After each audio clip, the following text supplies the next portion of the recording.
Italy माता नहीं है, खाली पूरे विश्व के अंदर भारत। और विष्णु पुराण में तो स्पष्ट लिखा है, यतो ही कर्म भूरे साम हतान्यो भोग भूमय। भारत कर्म की भूमि है और अन्य जितनी भूमियां हैं सब भोग की भूमियां हैं, वहां सब भोग विलास के कार्य हैं। कर्म की भूमि भारत की भूमि है। तो भारत में भगवान को जन्म लेने के लिए माँ चाहिए, और भारत माता है, इसलिए बार बार भगवान उस माँ के गर्भ से जन्म ले लेकर के इस भारत की भूमि को धन्य कर रहा है। एक बार एक व्यक्ति गाड़ी में बैठकर विदेशों से आ रहा था। उसने कहा कि मैं सब बता सकता हूं कि आंख बंद रहेगी, गाड़ी के बाहर हाथ निकालूंगा और बता दूंगा अभी कौन सा देश चल रहा है। गाड़ी चल रही है तुम्हारी, कौन से राज्य में चल रहे, कौन सा देश चल रहा है।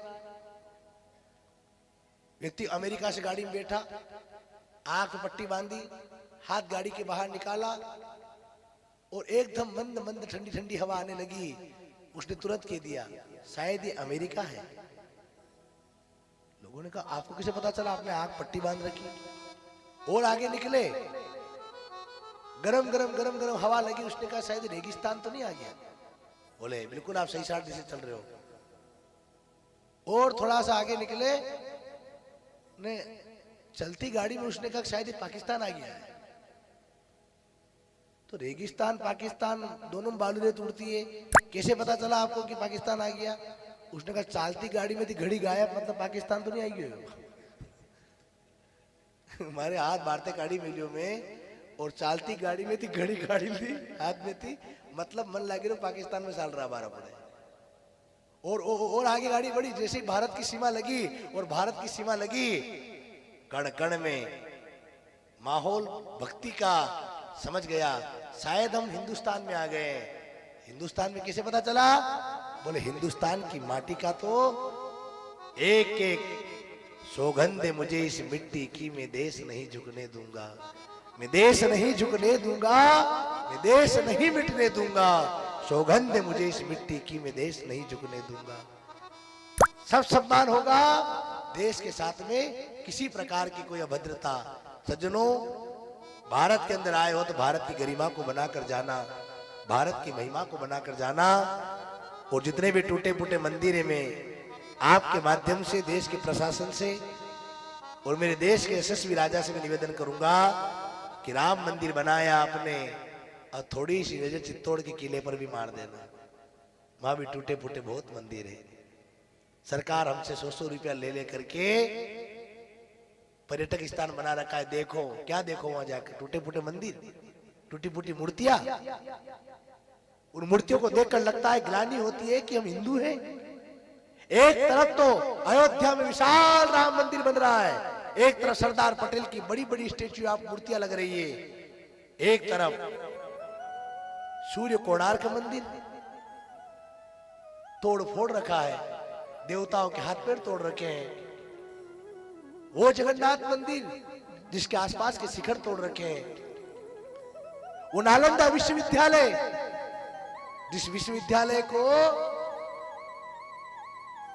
अल बख्तियार खिलजी ने आग लगाई, 6 महीने तक धुआं निकलता रहा, 6 महीने तक। पहले भारत की राजधानी तक्षशिला हुआ करती थी, ये दिल्ली फिली नहीं होती थी। और आने वाले समय में दिल्ली खत्म हो जाएगी, भारत की राजधानी पुनः अयोध्या बनेगी।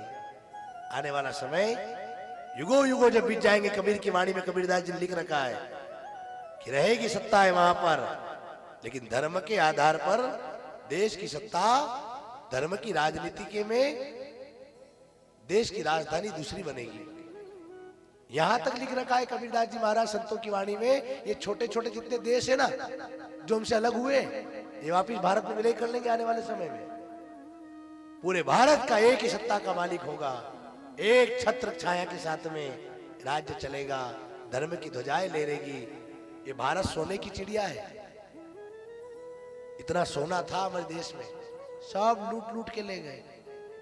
इतना लूटा इन लुटेरों ने, क्या बताया जाए आपसे। मेरे भारत के अंदर नालंदा विश्वविद्यालय का पुनर्निर्माण होना चाहिए, चित्तौड़ के किले पर टूटे फूटे मंदिरों का निर्माण होना चाहिए।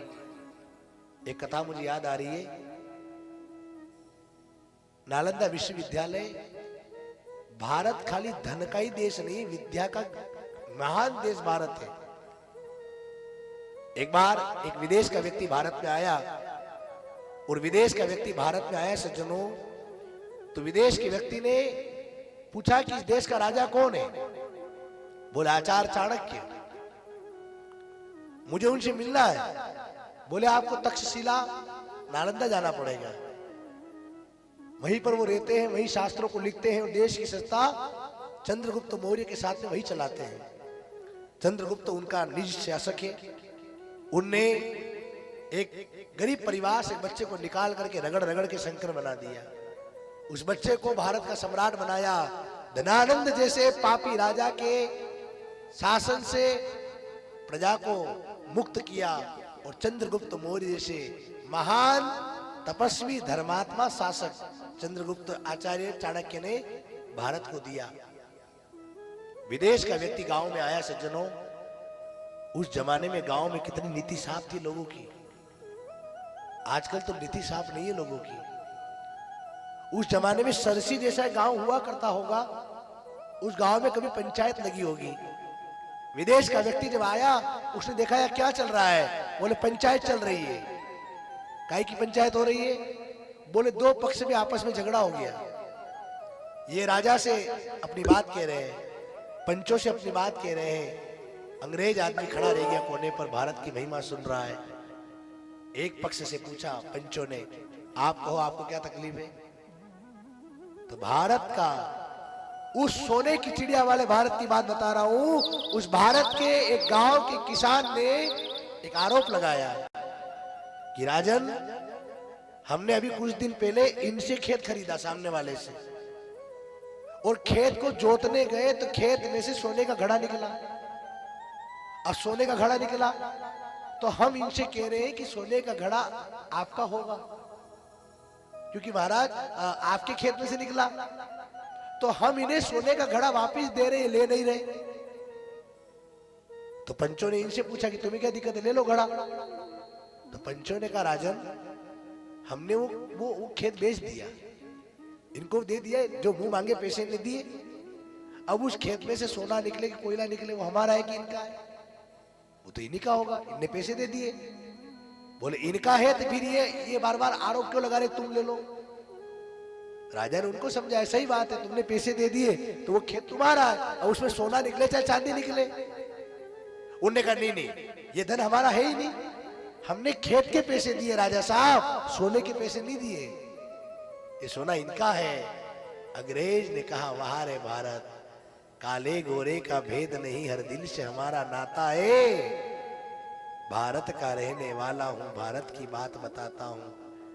काले गोरे का भेद नहीं, हर दिल से हमारा नाता है। क्या स्थिति गाई है। उस समय अंग्रेज ने देखा कि भारत की जनता इतनी ईमानदार है, तो भारत का राजा कितना ईमानदार होगा। अंग्रेज ने कहा कहां है नालंदा विश्वविद्यालय? पूछता पूछता बिहार गया, नालंदा विश्वविद्यालय में पहुंचा। आचार्य चाणक्य उस समय कुछ लिख रहे थे। अंग्रेज आया, राजा से मिलना है। बोला आचार्य जी कुछ काम कर रहे हैं अभी, आप खड़े रहे। आचार्य चाणक्य के पास में एक दीपक जल रहा था। आचार्य चाणक्य ने उस दीपक को, जल रहा है, उस दीपक के प्रकाश में कुछ लिख रहे हैं। चेले ने कहा पंडित जी ने कि कोई विदेश का व्यक्ति आपसे मिलना चाहता है।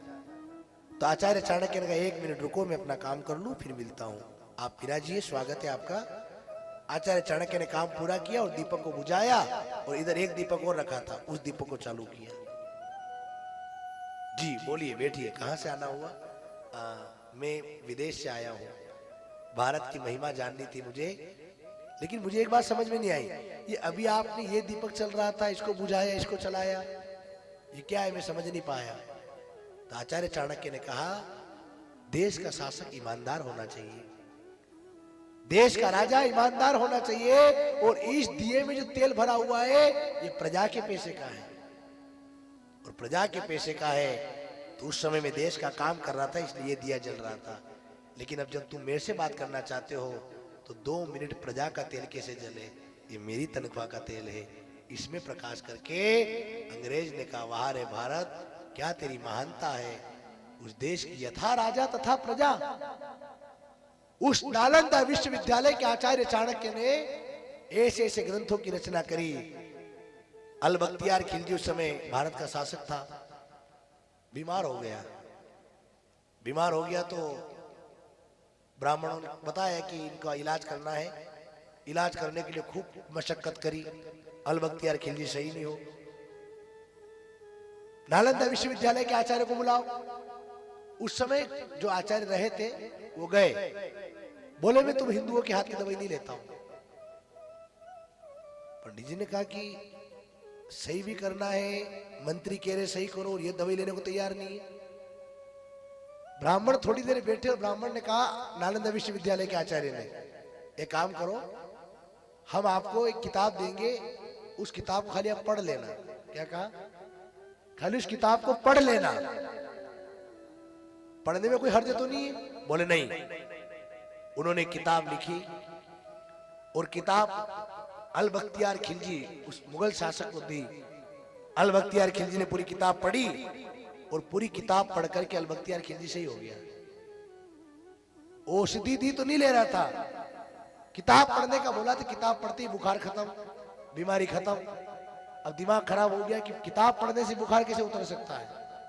मुझे तो भयंकर बुखार था, 3 साल का रोग मेरे शरीर में घुसा हुआ था, जो बीमारी निकल नहीं रही थी, वो खाली इस किताब को पढ़ने से ही कैसे हो गई। बुलाया उस ब्राह्मण को।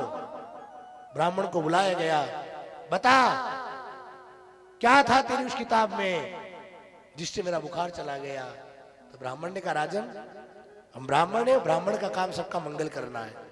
आप भले ही कितने आक्रांता हो, राक्षस प्रवृत्ति के हो, कोई लेना देना नहीं है, लेकिन मेरा धर्म है सबकी जान बचाना। मैंने आपसे कहा दवाई पी लो, आपने कहा तुम्हारे हाल की दवाई नहीं पीऊंगा। फिर मैंने विचार किया कैसे राजा को सही करें। उस समय मैंने देखा तुम्हारी आदत थूक लगाने की है। तुम कुछ पढ़ते हो ना तो ऐसे थूक लगा लगा कर पेज पलटते हो। तो नालंदा विश्वविद्यालय के आचार्य ने उस किताब के पेज पर दवाई लगा दी। क्या करी? किताब के पेज पे दवाई लगा दी। अब वो सब दवाई चाट गया बेटा बेटा।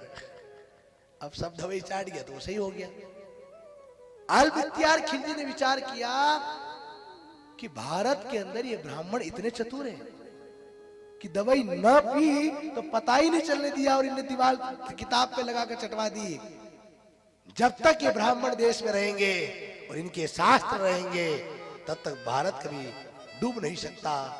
उसी रात में अल बख्तियार खिलजी ने 9 लाख शास्त्र भरे थे। कितने? 9 लाख किताबों को जलाकर राख कर दिया। 6 महीने तक धुआं निकला, ऐसा उसमें वर्णन आता है।